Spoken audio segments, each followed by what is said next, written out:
Picture yourself standing at the edge of the world, where ice meets eternity, and the wind carries secrets older than memory. The year is 1513, and in a dimly lit chamber in Constantinople, a Turkish admiral named Piri Reis unfurls a map that shouldn't exist. His weathered fingers trace coastlines that no European has ever seen, marking territories that won't be discovered for centuries. But here's where it gets impossible. This map shows the northern coast of Antarctica, not as the frozen wasteland we know today, but as it appeared before the ice, with rivers, mountains, and detailed topography that modern science has only recently confirmed lies beneath miles of glacial cover. How did a 16th century cartographer map a continent that wouldn't be officially discovered until 1820? And more unsettling still, how did he draw it as it existed millions of years ago, before the Great Freeze? The answer may lie buried in archives that span from medieval monasteries to Templar commanderies, in documents that speak of ancient knowledge, forbidden charts, and a network of guardians who preserve truths too dangerous for their time. Tonight, as the darkness settles and your mind begins to drift, we'll follow a trail of evidence that stretches across centuries and continents. We'll uncover maps that challenge everything we thought we knew about medieval geography, explore connections between the Knights Templar and pre-Columbian navigation, and examine artifacts that suggest our ancestors possessed knowledge that was systematically hidden from history. This isn't just about cartography. It's about the deliberate concealment of human achievement and the possibility that Antarctica holds secrets that powerful forces have worked for centuries to keep buried. So dim the lights, settle into the quiet, and let your curiosity guide you into a mystery that begins with ice and ends with questions that may never be fully answered. The map of Piri Reis is just the beginning. The story starts in 1929 in the dusty archives of Topkapi Palace in Istanbul. Workers cataloguing old manuscripts stumbled upon a fragment, a piece of gazelle skin bearing the partial outline of a map. At first glance, it seemed unremarkable, another relic from the Ottoman Empire's vast collection of nautical charts. But when scholars examined it more closely, they discovered something that would ignite decades of controversy and investigation. The map was signed by Piri Reis, a renowned Ottoman navigator and cartographer, and dated 1513. It showed the Atlantic Ocean with remarkable accuracy, depicting the coastlines of Europe, Africa, and the Americas. But it was the southern portion that defied explanation. There, clearly drawn, was the northern coastline of Antarctica, complete with bays, inlets, and mountain ranges. The problem was obvious and immediate. Antarctica wasn't officially discovered until 1820, more than 3 centuries after Piri Reis had supposedly mapped it. Even more puzzling were the details. The coastline matched not the ice-covered continent we know today, but the actual rock formations that lie beneath the ice sheet. Modern seismic surveys and satellite imaging have confirmed that Piri Reis had somehow accurately depicted the true shape of the Antarctic landmass, hidden beneath ice that had accumulated over millions of years. It was as if he had access to geological surveys that wouldn't exist for another 500 years. Piri Reis himself provided some clues about his sources. In notes accompanying the map, he wrote that he had compiled it from over 20 earlier charts, some dating back to the time of Alexander the Great. He mentioned maps drawn by Columbus, Portuguese navigators, and most intriguingly, charts that were said to be of great antiquity, preserved in ancient libraries. But he also referenced something else, something that would become crucial to understanding the deeper mystery. He spoke of maps that had come from the libraries of Constantinople after the city's conquest, maps that had been preserved by scholars who understood their significance. This is where the trail begins to lead toward the Templars and their vast network of knowledge preservation. When Constantinople fell to the Ottomans in 1453, countless manuscripts were scattered or destroyed. But some, according to historical accounts, had been secretly evacuated years earlier by Byzantine scholars who saw the writing on the wall. These documents found their way to various European monasteries and libraries, many of which had connections to the former Templar network. The Knights Templar, officially disbanded in 1307, had been more than just warrior monks. They were international bankers, diplomats, and most relevantly, collectors of ancient knowledge. During their 2 centuries of existence, they had established a vast network of commanderies, libraries, and scriptoriums across Europe and the Middle East. They had access to classical texts, Islamic scientific works, and according to some accounts, documents that predated both Christian and Islamic civilizations. When the order was dissolved, their assets were supposedly transferred to other military orders or confiscated by the crown. But evidence suggests that much of their knowledge was hidden, preserved by secret networks of sympathizers who understood its value.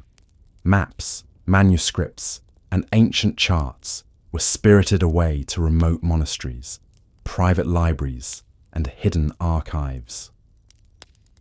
Some scholars believe these preservation networks continued to operate long after the Templars' official end, passing crucial information through carefully maintained channels. The connection between the Templars and pre-Columbian navigation isn't as far-fetched as it might seem.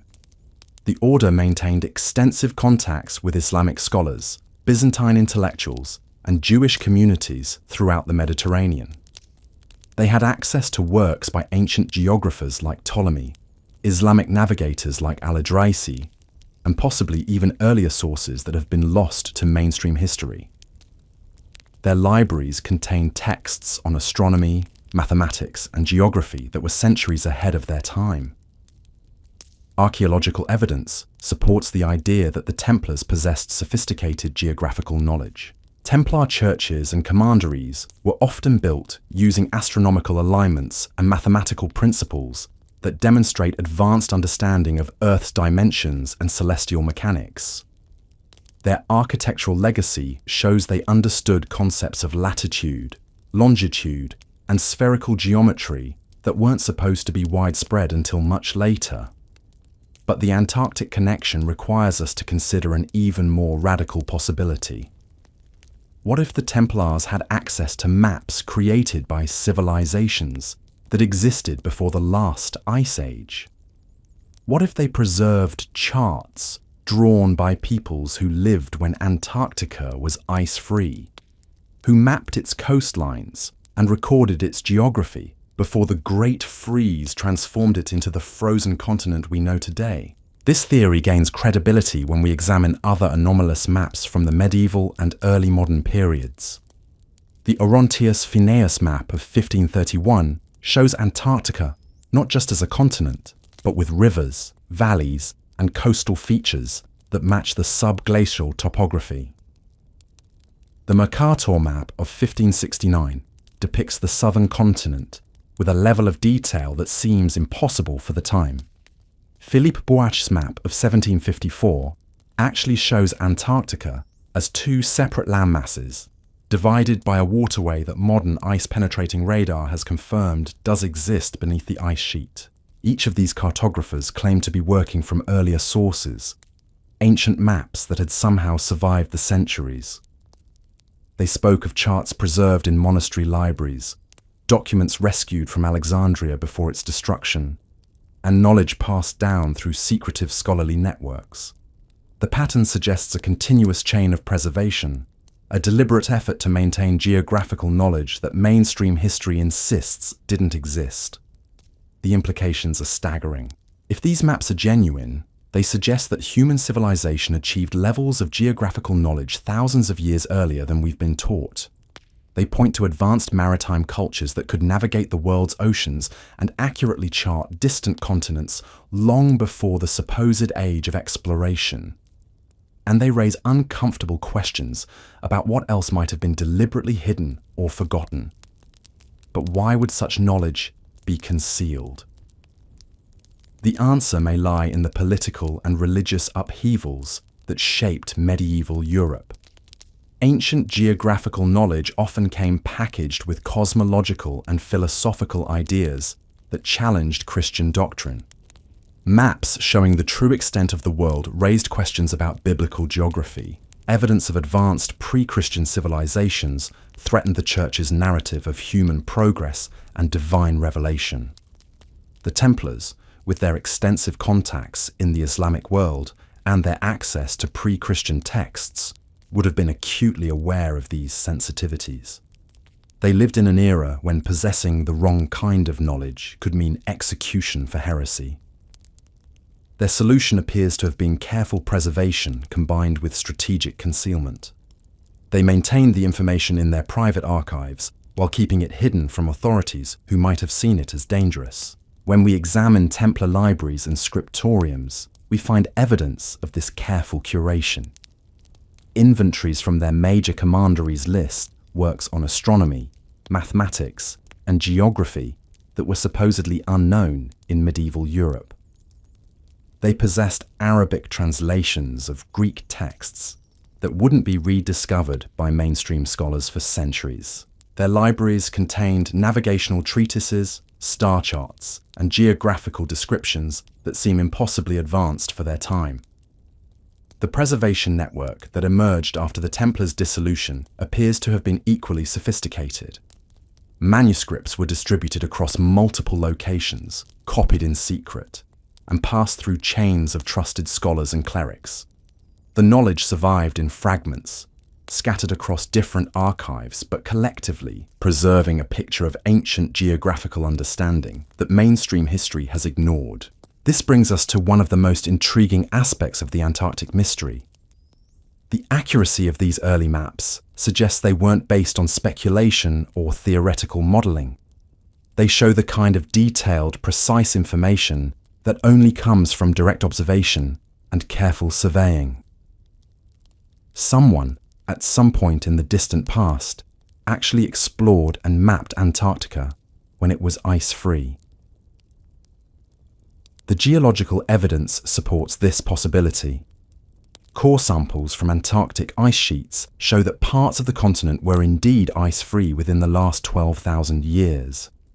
Climate data indicates that there have been periods of warming when the ice retreated significantly, exposing coastlines and inland areas. During these windows, advanced maritime cultures could theoretically have reached and explored the continent. But who were these early explorers? Some researchers point to the mysterious sea peoples, who appear in ancient Egyptian records, maritime cultures that seem to possess advanced navigational knowledge and the ability to travel vast distances across open ocean. Others suggest connections to the builders of megalithic sites around the world, cultures that demonstrated sophisticated understanding of astronomy and geography.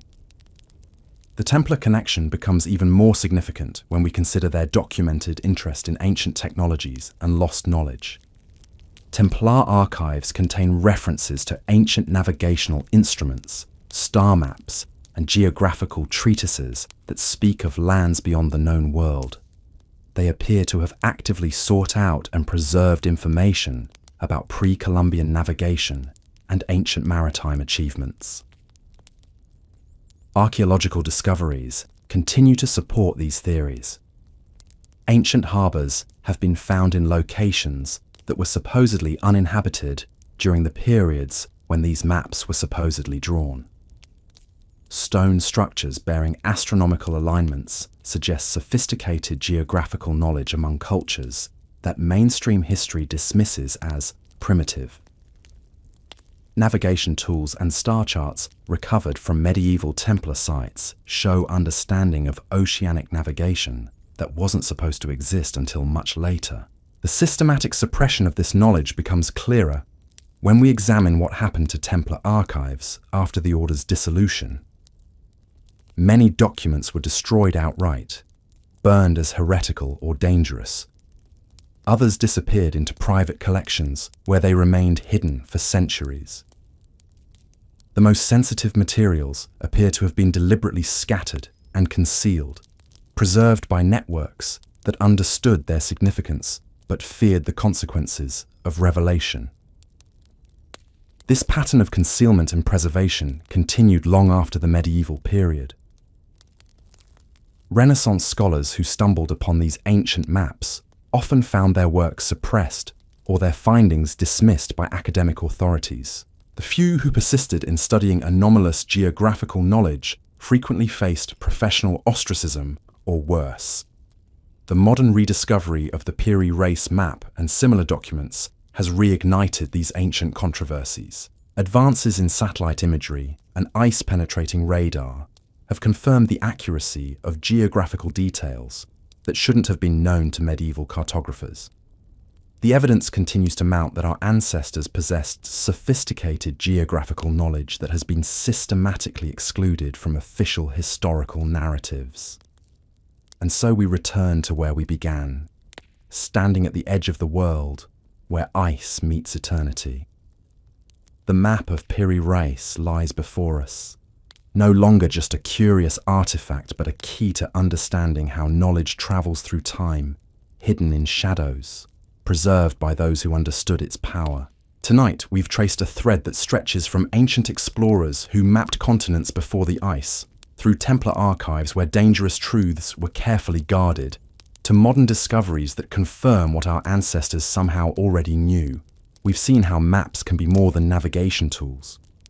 They can be evidence of civilizations that achieved far more than history admits, and of networks that worked for centuries to keep that evidence alive. The frozen continent of Antarctica continues to yield its secrets slowly, reluctantly. Each new discovery raises more questions about what lies beneath the ice, what knowledge was deliberately hidden, and why powerful forces worked so hard to bury these truths. The charts remain, scattered across archives and private collections, whispering of ancient achievements and forbidden knowledge. As sleep begins to claim you, let your mind drift across those impossible coastlines drawn by hands that never should have seen them.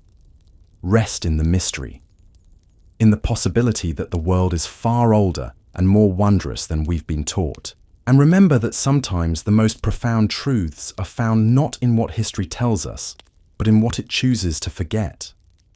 The ice keeps its secrets well, but the maps remember everything.